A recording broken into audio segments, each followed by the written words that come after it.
Okay, sketching the derivative without deriving and some notation and terminology to go along with it. So we'll knock out some of that terminology and whatnot right now. So before we've used these two, f prime of x, so that just means the derivative of some function, f of x. Y prime, so sometimes you'll write y equals mx plus c or whatever else have you. So instead of writing f of x, sometimes you write y. Same thing. If you start with y, you write y prime afterwards. If you start with f of x, you write f prime of x. If you start with f of x and then under that you write y prime, it's considered a bit of a faux pas mathematically, but people will know what you're doing. Maybe don't do that on an exam though. There is one other one, dy over dyx. This is more Leibniz notation as opposed to Newton's notation. It doesn't really matter which you read, but you should be capable of reading each and writing in each.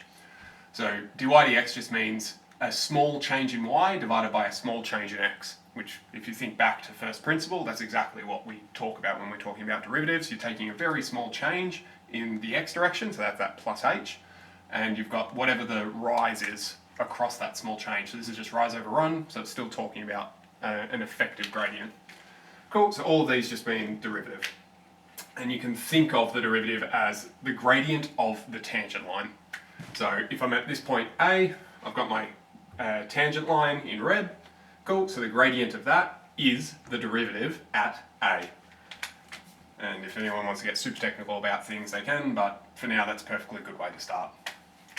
Okay, one other little tidbit to go in here. If I've got this tangent line, it'll eventually make some angle with the x-axis. Right, I end up with a nice triangle. Well, if I've got a triangle and an angle, I could use some trigonometry. So what could I do? Well, this green boy is going to be my rise. This blue boy is going to be my run. And if we talk about rise divided by run, that would give me gradients. So that'd be this thing's gradient, which we're going to say is essentially the same thing as a derivative. Okay, well, rise over run, what's that? Well, if we think about this for a little bit, we might realise that, hang on, oops, bubble. For this triangle, the rise is the opposite and the run is the adjacent. Well, hang on, so we're saying that the gradient is equal to O over A. O over A, well that's sounding like tan. So it turns out that tan of theta will equal the gradient of a tangent. Cool. There's one little technical detail about this that can get you unstuck sometimes. That angle is the angle between the tangent and the positive x-axis. So I've drawn two guys over here. These two happen to be going down. So this bigger angle actually ends up being the angle between the line and the positive x-axis. Right, so you always start at the x-axis and then go around in a counterclockwise fashion until you hit your line. So back here, we hit it early. Over here, we hit it late. You do not go underneath because it's a shortcut. That's no good to you. You want to go this way. Yeah, so that's that. So you always want to go the purple way. You don't want to go the orange way. So that's that. Just a little bit of housekeeping and whatnot. Now we get on to the real crux of the stuff. Cool. I've got x squared is my function. I want to know what this thing's derivative is. I could just derive it as we've been doing and then sketch that from prior knowledge. We want to eventually be able to sketch just anything's derivative pretty quickly. It's not going to be absolutely perfect, but we want to get a very good idea very quickly. Okay, well how are we going to do this? Well, we're going to look for some significant points. Well, what's the most significant point on a quadratic? Well, that's going to be its turning point. Okay, where is this thing's turning point? Well, it's at 0, so that makes it nice and easy. What's the gradient at 0? Well, if I was to draw a tangent line, I'd get a line that's going perfectly flat. Cool, so the derivative here is 0. Great. So that's in there. Okay, well, let's pick some more points. Let's pick the point 1. Or the point 1, more accurately. Cool, okay, what's this thing's derivative? Well, if I draw a tangent line, I'll get a line doing this. Cool, okay, that's nice. Well, from before we already know that the derivative of this was 2x, fine. So we end up with a gradient of exactly 2. I don't particularly care that it's exactly 2 right now. All I care about is that, yeah, it's positive. Okay, so I've got a positive gradient that way. What happens if I go up to 2? Well, I draw another tangent line here. Cool, well, it's even steeper again. I don't particularly care exactly what it is. It'll be 8, it'll be 4 rather. But all I care about is that this is 0, this is positive, this is even more positive. Going back the other way, if I draw a tangent line to this guy, cool. Well, it looks like the same thing. We're just going to be careful that we read this as going negative. So I've got some negative gradient, and if I go even further up, it's even more negative. Okay, great. Why'd we do that? So we've got a gradient of 0 when x is 0. Okay, fine. We've got some positive gradient when x is 1. Alright, some positive gradient when x is 1. We've got some... I'm going to draw that in blue. Cool, we've got some, at x is 2, we've got an even more positive gradient. Okay, so this was positive, I need something even more positive, so it should be up here somewhere. Okay, fine. Over here, I've got a negative gradient. Okay, so at x is negative 1, I need some amount of negative gradient, and technically this should be the same amount down as this was up, so I'll go, if that was at about 2, this should be at about negative 2. And similar story for this guy, I need back at x is negative 2, my gradient is very negative, so I need something very negative. Cool. Now, the exact position of these dots doesn't matter quite so much, but if you do it nicely, you should end up with a nice straight line for this one, or something very, very, very, very close, which will probably tip you off to the fact that it probably should be straight. Cool, and eventually we get something out there. Cool, well, we could just derive this thing and go up. We'll put it down here. F prime of x. Cool, derive this, we get 2x. What does 2x look like? Well, it looks like a straight line that's a bit steep. Cool, that's what we ended up with, so yeah, we're working out okay. Cool. Alright, slightly more fiddly function, not particularly so, we're pretty familiar with these now. Cool, first things first, look for turning points. Here, there's no turning point, but there is an inflection. Okay, I'm going to mark that off with orange. Okay, well, when x is 0, my inflection also happens to be a 0 gradient. Okay, so I get 0. Great. Well, what about at x at 1? Well, it's some positive amount. Okay, further along, oh, it's even more positive. Okay, great. If we go back over this way, over here, I draw a tangent, I'm still going up the page. Oh, okay, so at x is negative 1, I still have a positive gradient. X is negative 2, I've still got a reasonably positive gradient there. Okay, so now I've got something a bit more tricky to try and draw. So I know that when x is negative 2, my gradient is very positive. So when x is negative 2, my gradient should still be very positive. When x is negative 1, I've still got a positive gradient, but it's nowhere near as positive as this. Okay, so it comes down a fair bit. Let's say somewhere around there. Cool.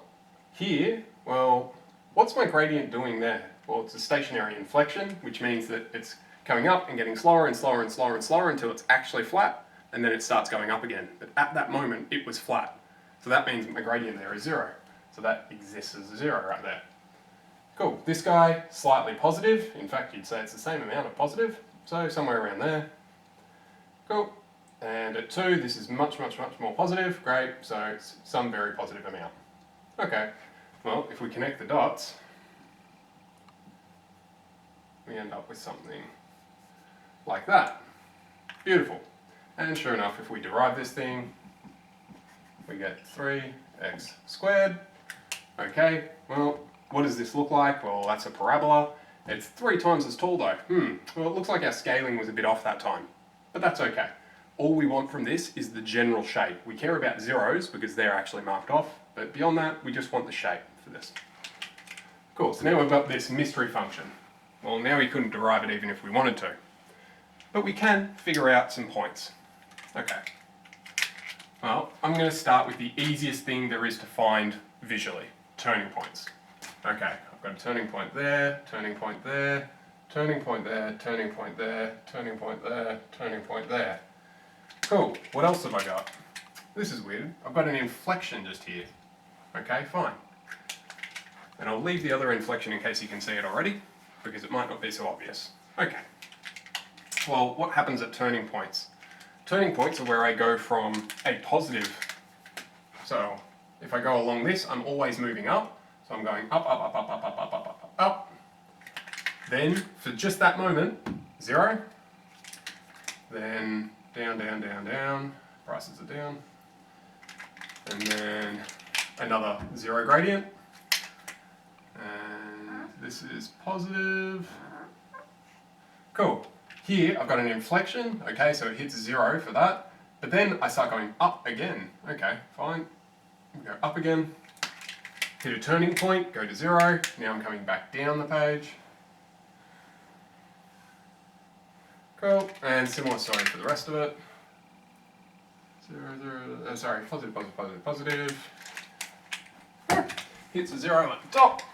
Goes back down. Down, down, down. 0. Hits a positive again. And is always going up from there on. Okay, fine. So we want to draw the derivative of this thing. Alright. If I draw my tangents here, they're very, very, very, very, very steep. And they're very positive. Okay, so I'm way, way, way, way up here somewhere. Okay, great. My first interesting point is there. I have a gradient of 0, so I need a gradient of 0. Cool. A good idea at this point is to fill in all your zeros. So I've got another one there, another one there, another one there, another one there, another one there. Okie dokie. Well, I'm very positive here, and eventually I go to 0. This is just a nice curve, so I get a nice curve. Cool, what happens after that? Well, my curve goes negative. Okay, so I have to go underneath. Now, it goes more and more negative, and then eventually comes back to 0. Well, hang on, I was going negative, and then I came back to 0. What happened? Somewhere in here, I had to have changed from going more negative to be going less negative. So I was going down, and then it comes, I'm going down faster and faster and faster, but at some point it starts to try to pull back up. And by the looks of it, that's about here. So that's actually an inflection point, because it changes which direction it's trying to go. Okay, well, my gradient there is negative, so this I'm going to put as about there. Cool.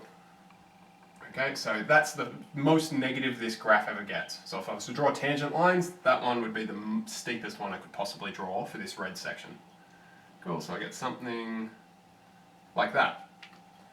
Okay, eventually we come back to a gradient of 0, then we start going positive. Okay, so we're going up the page.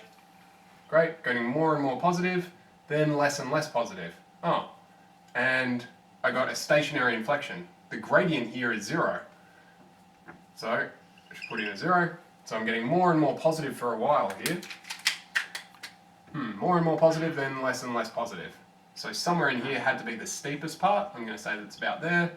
So, we'll say something like that. Cool. Turn around and come back down. Great. Well, hang on. This goes up and up and up. Well, is this coming up still? Well, yeah, because we're talking that this blue line represents the gradient. So even though I'm just above 0, that means the gradient's positive. I'm still moving up for the original function.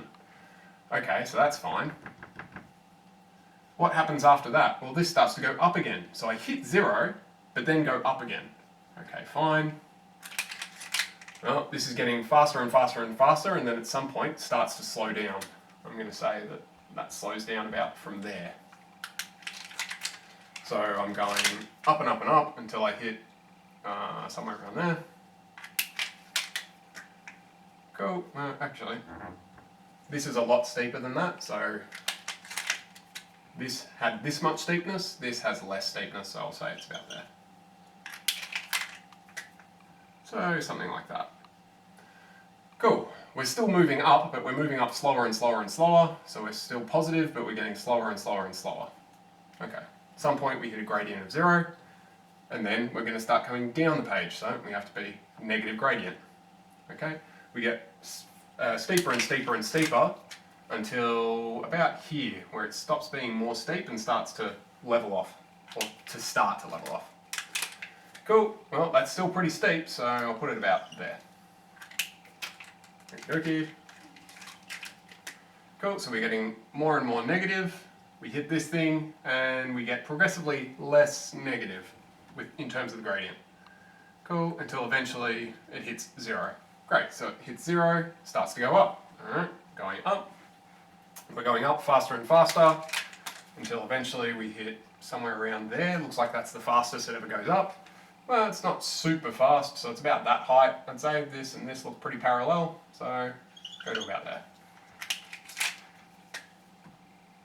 Cool, and then it's still going up, but getting slower and slower and slower. So gradient's getting less and less positive. Cool, we then go negative, okay. And we get faster and faster until we hit this point. Okay, I'm going to say, what colour will I do this? Put this in red. This is a special point, because I've labelled it, basically. So it's something like there. Okay. Now, what happens after there? Well, I've drawn this in as a perfectly straight line. Well, derivatives talk about gradients, and straight lines have perfectly flat gradients. They're constant. So that means that this thing has a constant derivative down here. A constant derivative means your actual derivative function will just be constant. It will just go flat for a bit. Okay. Special point ends.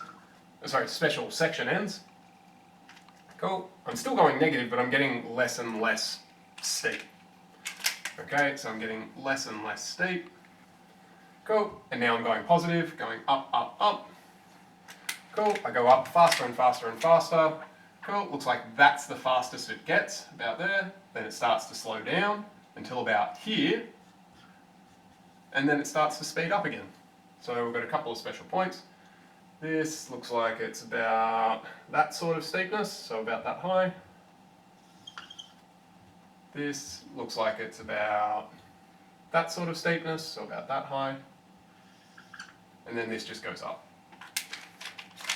So we get faster and faster and faster, faster and faster and faster until we hit this, then we slow down. We're still going up, but we're slowing down.